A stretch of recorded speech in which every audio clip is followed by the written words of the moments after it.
बिस्मिल्लाहिर्रहमानिर्रहीम। अस्सलाम वालेकुम। इंसाफ न्यूज़ रूम में खुश आमदीद। खबर शामिल करते हैं मंडी बहाउद्दीन से, जहां से हमें रिपोर्ट किया है अनायतुल्लाह प्लेयर ने। DPO ऑफिस मंडी बहाउद्दीन में अकाउंटेंट हाजी गुलाम मुर्तज़ा के एजाज़ में अलविदाई तकरीब का इनकाद। जी नाज़रीन, अब खबर तफसील के साथ।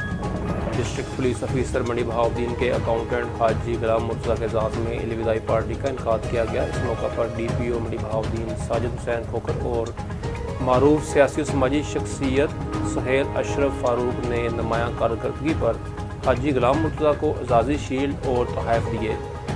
अलविदाई तकरीब में मेहमानों की पुरतकल्लफ चाय से तवाज़ो की गई। इस मौका पर खालिद रांझा DSP हेडक्वार्टर और दफ्तरी अमला भी मौजूद था।